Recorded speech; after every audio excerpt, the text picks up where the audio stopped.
I just would like to welcome everyone. And we do have a number of contracts to award and a number of reports on homes and tenants first. So I would like to move right into the first item, which is the consent agenda.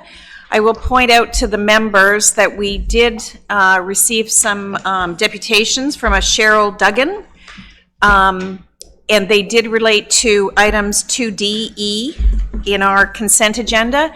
Cheryl is not here, so I will ask the members to read the deputations that she's presented. But we won't be pulling those items out of the consent agenda unless anyone else has any questions or comments on the consent agenda. Hearing none, can I ask for a motion to approve the consent agenda as presented? Brian? Can I have a seconder? Nick? Oh, Anna? Okay, thank you. Any opposed? Hearing none, motion is passed. I will ask if there are any conflicts of interest to declare. Hearing none. We will move on to item number 3, which is the facility management reports. It's a number of contracts, and so I will ask Alan to take over. Thank you.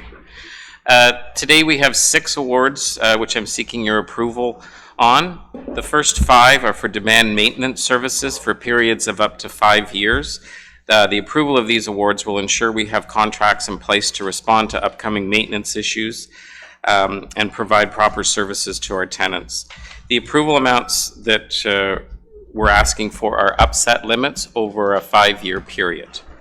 The 6th award is for needed capital repair in one of our buildings at 2180 Ellesmere. Do we have any questions? Anna? So we went out to public tender, and these were out for a number of weeks? Correct, yes. They would have been done through our standard RFP process. Great. And are any of the companies new to TCHC? Are we starting a relationship with any of these companies? I believe that we've worked with all of these companies in the past. Okay. And did you confirm their performance? Yes. And customer satisfaction with our tenants and so on?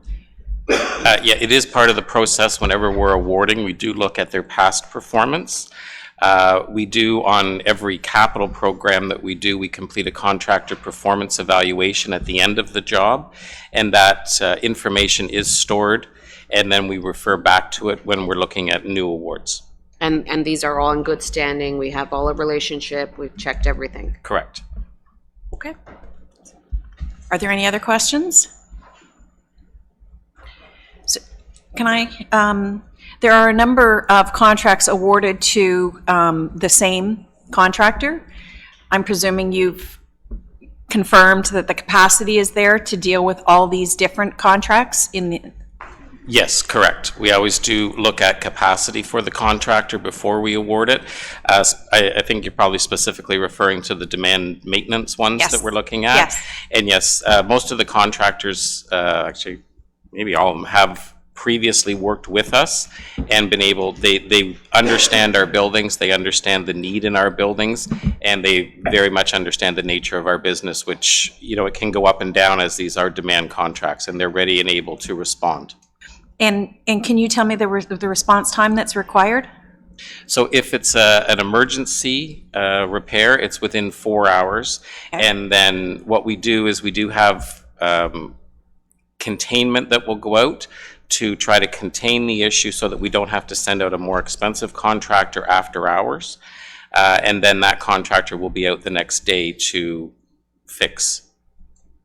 There are cases where containment won't work, for example, a broken water main, and then we would have to, or we would dispatch the contractor after hours. Okay. but we do have separate rates for during regular business hours and for after hours.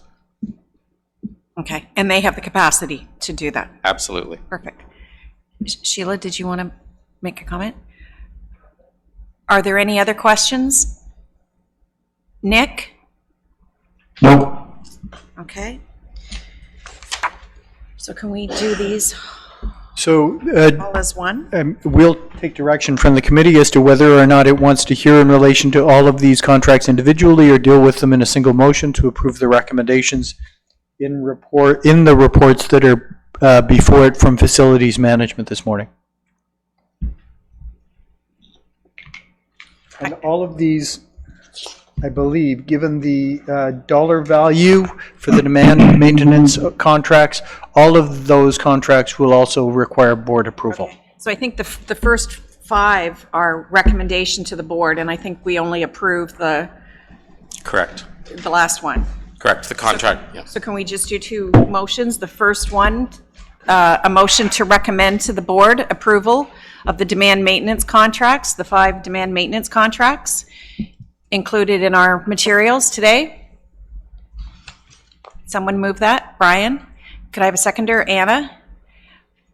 Any opposed? Motion carried. And then could I ask for a motion to approve the last item, which is E? Oh, no, that's still F, sorry, is the comprehensive mechanical and electrical upgrades to 2180 Ellesmere Road as presented in this package. Could someone move that for me? Anna? Could I have a seconder? Brian? Any opposed? Motion carried. Thank you very much, Alan. Thank you.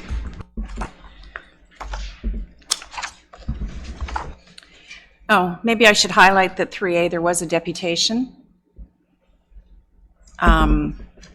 included in your package. Why don't we just hand it off? It was handed out. It was handed out, so I'm just making a reference so that, because they received it in the, earlier. Okay, thank you. So we will move on to item number 4, which is Lawrence Heights, and I will turn it over to Vincent. Thank you.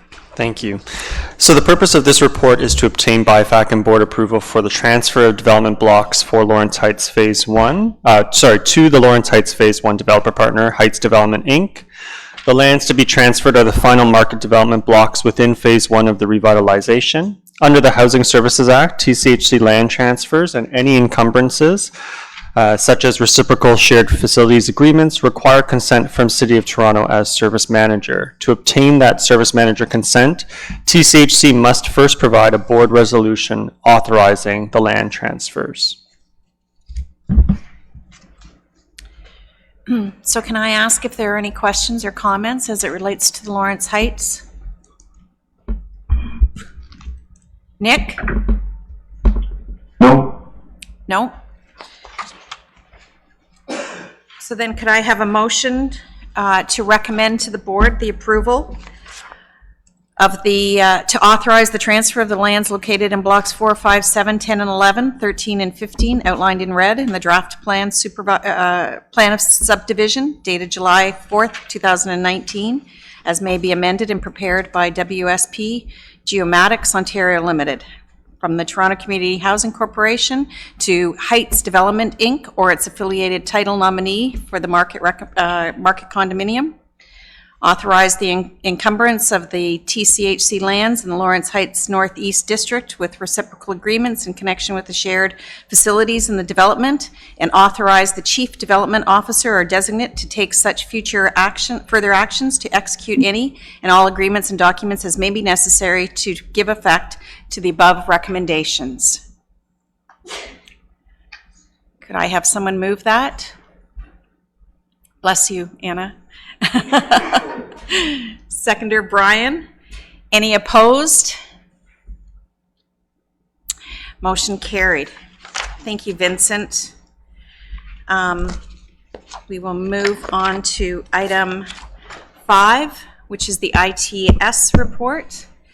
And I just note that there's written deputations in relation to items 5A and 5B. So if I could ask the members to read those deputations. I'm presuming that Cheryl has still not attended? Correct. Okay, thank you. So I will turn it over to Louisa. Thank you. The purpose of this report is to provide an update to the committee and to the public on the Homes project, which was approved in February of 2019. So this is, you please, to the next slide, please, Sonia.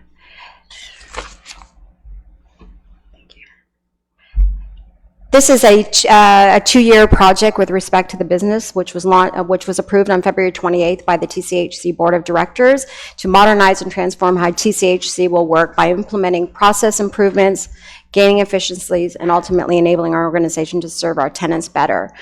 We'll be implementing an integrated housing management solution that will replace more than 30 of our legacy and end-of-life applications.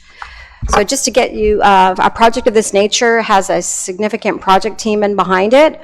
So I've just provided an outline to the committee and to the public on the number of participants with respect to the project. We have a project management team which manages the governance of the project. We have overall business leads and business function leads which represent aspects of the business in the project. We have subject matter experts providing their expertise throughout the project, particularly in process design. We have our technical team, which provides additional support with respect to integrations or things like access or security. We also have a significant data team as we have to move the data from 30 legacy systems over to one integrated solution. And that involves a considerable amount of effort in pulling that data together and cleansing it. We have a change management and communication team, which is important to be able to have the business adopt this change, so they will be responsible for the change management, communication, and training aspects of this project. We also have our Yardi solution team in place, who is responsible for the actual implementation of the solution based on the feedback of the TCHC team. We have PwC working with us on business process design throughout the project, and we've just concluded that. And we also have KPMG as our quality assurance team. The project involves a phased approach, so we understand that a project of this significance could not be launched in a big bang, and so we have divided the project into 3 sections. One would be track 1, which is our finance and capital planning and maintenance, which is set to go live in July of 2020. We are 6 months into that phase. We're also running a concurrent track for residential tenancy management, which is 24 months in duration and will go live on May 2021. And then that we will remove most of the project team for track 3, which is really just bringing our contract managed buildings online with the Yardi solution. There would be no additional implementation work, but it's purely bringing those buildings online. So we have a number of expected business outcomes with respect to the project, and one is to have more effective and efficient business processes, significantly reducing the manual processes that are in place, which will certainly free up staff time. We are implementing a single source of truth. As I mentioned, we have 30 legacy systems with core data from the organization. This will combine all the data from those 30 legacy systems into a single system for which we can report. It will certainly accelerate decision making, and it will enable the business resources to be directed to value-added activities. We're already seeing in our process design the opportunities for efficiency. From an information technology perspective, we are implementing a technology solution that has capabilities to expand and adapt. So recall that this is a solution that is easily configurable, and we can expand as we require, or as changes to the operating model occur, we can make changes to our solution. This also establishes the foundation for business intelligence. Remember that we are again consolidating data from more than 30 legacy sources, and this is the foundation for that. And again, replacing more than 30 end-of-life systems, which some of them we're unable to have any vendor support in place right now because the solutions are out of date. So just to give an update on what has occurred, the project has been live for 6 months right now, and so these are the activities that we've achieved in the first 6 months. We did onboard the project team, which was a significant effort. There were a lot of people involved in this project. We have completed all the process redesign for our Track 1 processes. We have completed the development of our testing and training strategies. Those testing strategies are very important to ensure that the solution that we develop, we are able to demonstrate that it will achieve those outcomes. We have configured our test system. We are currently in testing at this moment. We have converted the data that was required from our legacy systems for Track 1 into this test system. And again, as I mentioned, we have started our testing. There are a number of considerations that occur during a project as they come up. Some of the things that are on our radar right now is some of the RGI changes announced by the province, and also to align our project with the restructuring work announced in September. And one last slide is just to give you the overall project status. The project schedule is currently on track. Our scope that we developed at the end of February 2019 is consistent, still remains consistent with what we have in place today. We have some risks, but they are being well managed, and our budget is trending slightly lower than projected. Can I ask if there are any questions for Louisa? John? How will these changes improve the way that the wait list is managed? So we are working with the city on their waitlist process. So that work is starting on November 26th. So we still have to work with them to determine what they have done some process redesign work, and we're working with the city to determine what those changes will be. So you're not sure in the final analysis as to what changes will or how? Not at this time. Okay. Anna? So part of this project is IT, but there's also a lot of process Correct. engineering. Yep. I think as a board member, I would really like to start having a look into what this process will mean in terms of staff and change of staff and the roles. I mean, right now I know that we have a lot of people calculating rents, a lot of people, filling out very manual tasks. So how do we start having a look into how this is actually going to change the way that we do business, and how that is going to change the roles of our staff or the numbers of our staff, and also the impact that is going to have on tenants. Yeah. So I would really start, as these updates are coming, I think that absolutely we need to manage the IT, manage risks, but there's a big portion of money that was allocated for business processes, which 100%, 150%, I think it's needed. Can we bid you up to 250% on that? But I would like to see, as a board member, what I'm hoping to get out of this is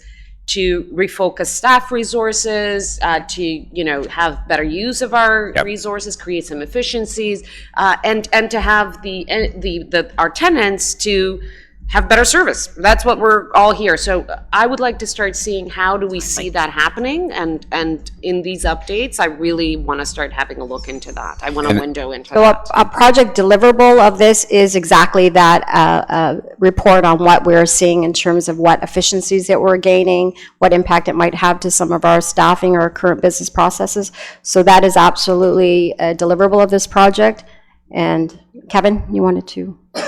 Kevin? Yeah, and just, I think the timing of that would probably be early Q2 of next year when we bring that to you. I don't think Q is doing a lot of that work. I mean, a lot of that work is just getting done because that's the biggest impact will probably be on the phase 2 section of this project, which is where we do all the tenancy management, all the landlord sort of stuff. The phase 1 is primarily around the financial systems themselves. And so I think we will see that in that. And so my guess is sometime in Q2, we can bring that forward, a more holistic, but I'll tell you, we'll connect back with Hugh on that in terms of his comfort in terms when we can. But even talk some about- of these financial stuff, for example, when we did the pilot on the choice-based. You know, one of the things that was quite impressive is they calculated that by having this automatic system, that it was the same thing as bringing 200 units online, right? Because you do it a lot quicker. Yep.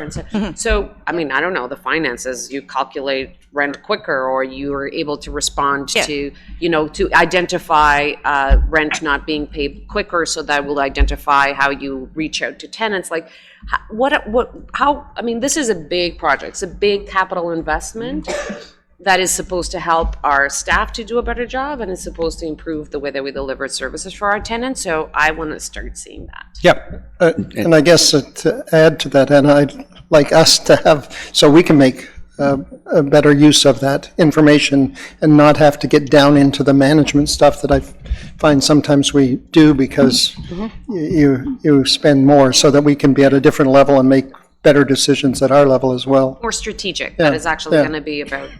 So we'll bring you both what we've identified in phase 1 and phase 2 benefits. Yeah. Nick, do you have any questions for Louisa? Nothing beyond what's been asked. Nothing, okay. Are there any other questions? Okay, so could I have a motion to receive the report as provided for information? Brian, could I have a seconder? Anna, thank you. Any opposed? Okay, thank you. Louisa, if you'll take us to item 5B. Yes, thank you. The report is to seek approval to BIFAC for a contract amendment to KPMG for quality assurance services on the TCHC project, on the Homes project. So an RFP was issued for quality management services in March of 2018, and all proponents responded based on the scope outlined by TCHC at the time. This scope was incomplete, as you're aware. We did some due diligence with respect to the Yardi implementation scope and the overall scope of the project from May of 2018 to February of 2019 to end in the final scope and the budget provided to the board at that time. The final scope of the project has included several more deliverables in each of the tracks and added additional work streams, including this business process design that we have recently spoke about.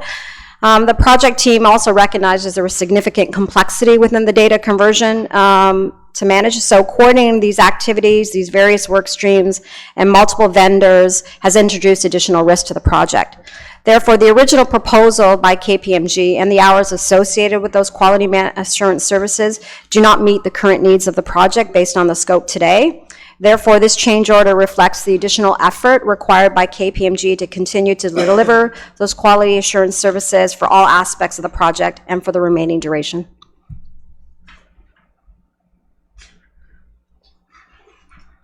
Are there any questions for Louisa? Anna? Can you be a little bit more specific on the extra effort that they need to? So that was outlined in the reading material provided to you in the confidential. So it is based on the number of deliverables. So I have the quality assurance management plan. For each one of those deliverables, the KPMG goes through it to see that it meets the requirements. So for example, it looks to make sure that the proper approvals have taken place, that the correct resources, that the plan aligns to the original scope of the project. And so we've added additional deliverables that require their services to review, and so that's added additional hours. Yep. Hopefully to save us at Yes. the end. Sorry, a big piece of that was that the KPMG contract was initially struck when the project was scoped at a much smaller level. Correct. The scoping wasn't realistic for what the deliverable was, and so it's primarily because the project has gone from a relatively small scope, 3 years ago or 2 years ago, whenever that was scoped, to the much more significant scope that we're doing. I think that's the fundamental. Correct, and at the time, we did not have our project manager on board as well, and the original scope was thought to be strictly a system implementation. We know that that is not. There's a lot more to it, and that's increased the scope of the project. When you proposed the project, you had a contingency fund. Correct. For things like this, so are we within the contingency fund, or we're still? Correct, so And yes. you mentioned before that we're still under budget, so even with this, we're still under budget Correct. overall? The forecast I provided to the committee considers this as potentially being approved and was factored into the reforecast. Are there any other questions for Louisa? Nick? No. Okay, can I have a motion to approve a contract amendment to KPMG totaling $507,140, exclusive of taxes, for quality assurance management services for TCHC Business Transformation Project, and authorize the appropriate staff to take the necessary actions to give effect to the above recommendation? Brian? Could I have a seconder? Yep. Nick, thank you. Any opposed? Okay, thank you.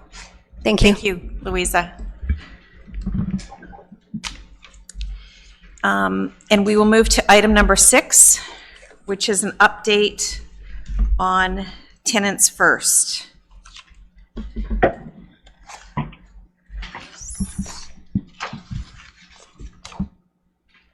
So I'll turn it over to the Acting Director of Strategic Planning and Stakeholder Relations.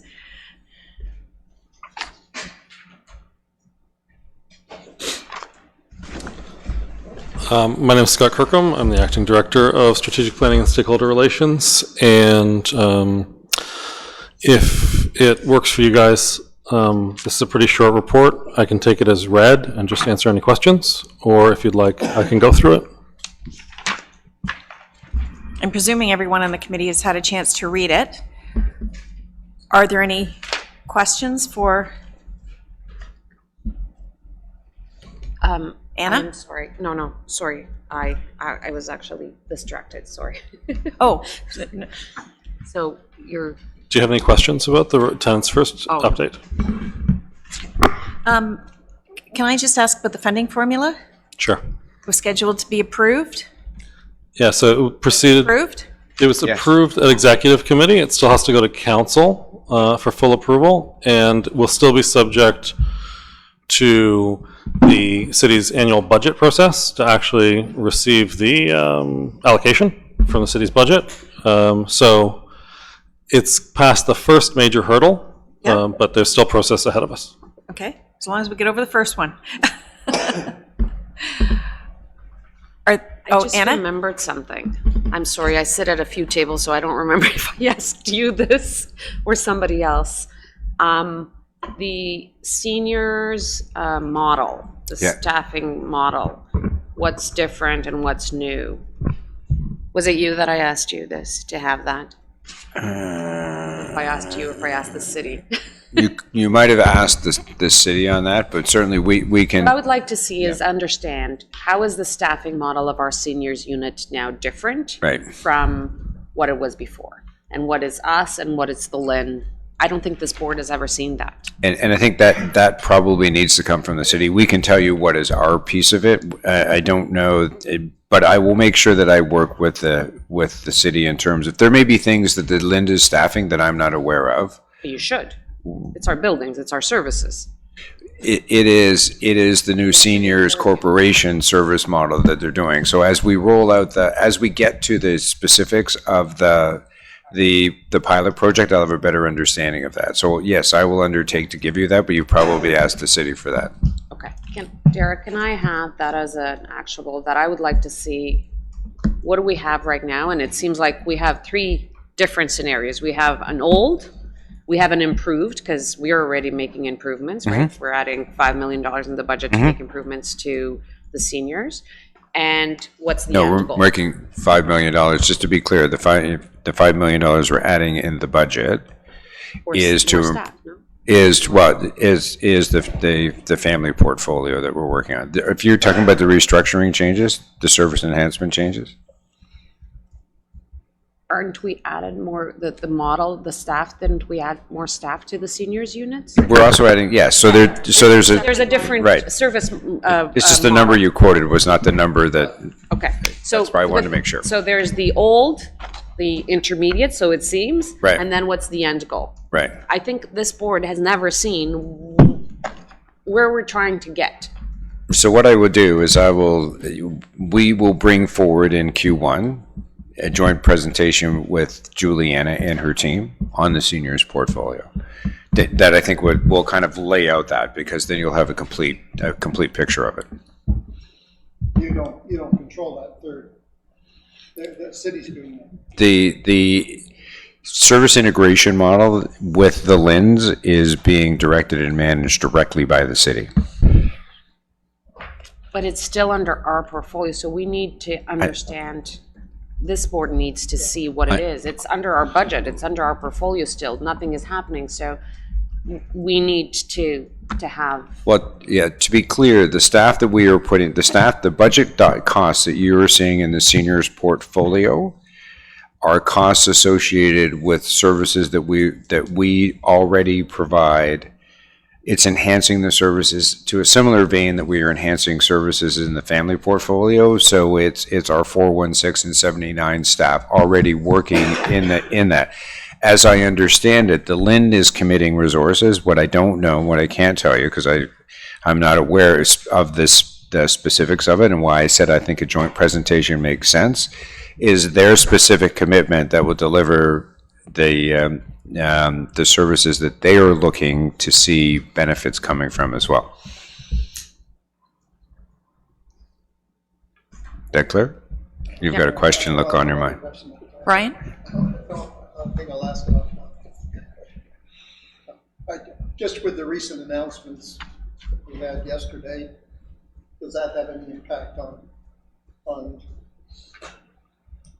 John's, Which recent announcements? with John's announcement? No, I mean, we're still moving forward. I mean, there's a documented plan. We've got people that are leading that organization. I have reached out to Juliana, given that the seniors group is going to transition to a city corporation. I've reached out to Juliana on Monday and asked her, because I had a meeting with her, and just asked her if she wanted to consider a staffing opportunity from her end that would be, from the city. So she's going to give that consideration and feed it back to us. So not only do we have 2 operating unit managers in there and Jay Preet, who has been very much involved with the city in terms of the transition work that is going on. We also have a recruitment process going on right now for a number of general managers and assistant general managers. So we're kind of well positioned to pick that piece up. No, just with the transition taking place, the city seemed to be appropriate to engage them to some degree, which you have. Yeah, exactly. And that's why I did it. Are there, Anna? one more question on the efficiency and habitable houses. So 14 have been allocated to the agencies that they're not authorized. What's the outstanding again? So I believe there's 30 in total. We're expecting 21 to be out the door by the end of March, and the remaining 9 are tied up in severances. That'll take longer than that, but I don't have a clear breakdown in front of me. We are, for those numbers that I've just described. And the mortgage aspect of that, So the severances and the mortgage are interrelated in the sense that we need to, in order to complete the substitution process with IO, we need to sever some properties in order to make that transaction complete. That tends, what we're seeing now as we get to the end of the transaction, it's the planning process for the most complicated cases that's going to be the bottleneck, rather than the negotiations with IO. Sorry, can you clarify that last point? So in order to make these transactions work, some of these assets are encumbered with mortgages, IO mortgages. So in order to substitute them, Yeah. We need to complete some severances. Yeah, I understand that. It was, The severance process on some of the more complicated cases is very time consuming, and I guess at the beginning of the process, we were dealing with IO. The narrative was, we've got to work through this process with IO. Now we've cleared most of that mortgage problem out. IO is running smoothly. Our relationship with IO is running smoothly, but there are some complicated transactions we have to do on the property side, including. That's primarily the scattered homes, though, that you're talking about, is it not? I'm talking about the remaining 9 agency houses that will go beyond March of okay. 2020. okay. Okay, so what you're saying is the severances are going to be the bottleneck, Correct. and once you get those, IO is smooth. IO process has been streamlined now, so we all know what steps we need to take. It's at taking these properties through the committee of adjustment. Okay. That takes a while. Correct. And we're working with the city to streamline that process as quickly as possible, given it's the city directing the city to do the city's wishes. The city, That was enough alliteration on that one. Yeah, that's a lot of city. the city's given us reassurances that they'll do whatever they can within the boundaries of the rules to help us expedite these. Okay, thank you. Just as the city, though, just for clarity of the BIFAC board here, does the city foresee any delay or any extension of the March timeframe that you've talked about? So based on our conversations with our own internal team and with the city, we believe 9 houses will go past March, and that's reflected here in this report. Okay, and I take it, Scott, that we've asked the city to find out if there's the way that they can actually achieve a Q1 deadline. The reason I ask that is this feels like the play that never ends, because we've been going on this for a very long period of time, and there tends to be a focus that TCHC is holding up the process. What I'd like to do is, if we've identified it's now November, so we've got 4 months, before we hit the March deadline. Presumably, there's a way that the city, and if it's something that I need to take up with the city manager, I'm glad to do, but presumably there is a way to move through the severance process. There may not be, because it may be, a requirement in terms of public hearings and so on and so forth. And if that's the case, that's the case. But I'd like to make sure that administratively, we are doing everything that we can to expedite that process.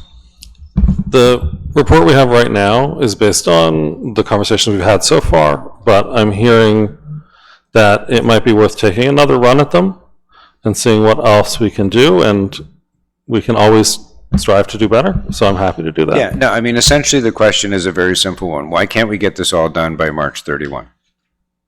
I mean, that's essentially the question to put, so that we can clearly understand what is holding up various pieces of property. Because as we get closer and closer to March 31, I will guarantee you we will get those questions from various interested parties. So it'd be helpful to know that in advance. And I can certainly provide to you and the board a breakdown of the status of every building. And generally, from a legal perspective, I can offer that the Committee of Adjustment hearing process is a public hearing process. Individuals are entitled to notice of that process. There may be appeals that flow from that process, and that process may be a process we can't do anything about. We may need to live with it. And I'm fine. And in the same way that we've been providing more transparency and clarity to the members here, I think that's just helpful for us to understand which specific properties that is likely to be an issue on. John? Why are severances required? I actually don't know the answer to that question. So I think I have some insight into that. I think what you've got is. I guess it was a good question if it... So the City of Toronto has a renter replacement policy where if you have 6 or more contiguous units, it counts as requiring, if 6 or more contiguous rental units are owned by one landowner, then there's a renter replacement requirement for that. So what does that have to do with leasing or with severance? So to transfer those houses, TCHC is legally obligated to replace those units right now under current planning policy. So we're severing the properties for what reason? So I'm going to actually expand a little bit on Vince's answer and say that an official plan amendment is required for anything that contains more than 6 dwelling units. Right. But John, here, Scott, I'm sorry, I'm going to interrupt her. John's question is why.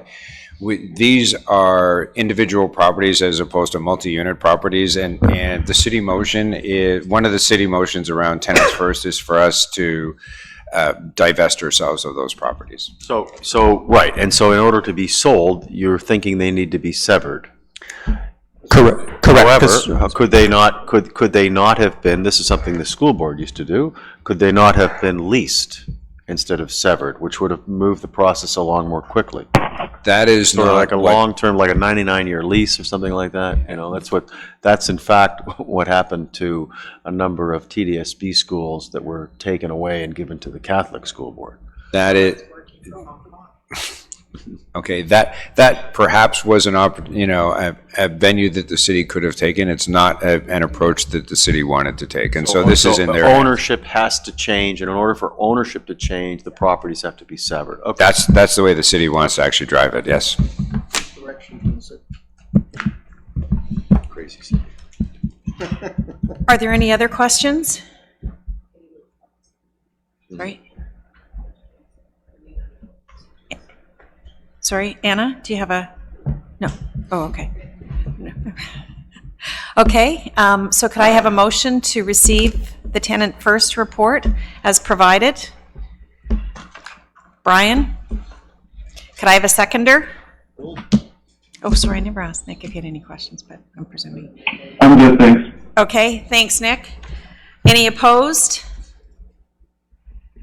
Motion carried. Could I have a motion to adjourn the public session of BIFAC? Brian, could I have a seconder? Anne? Thank you. Any opposed? Motion carried. Good. Meeting adjourned. Thank you. Thank you.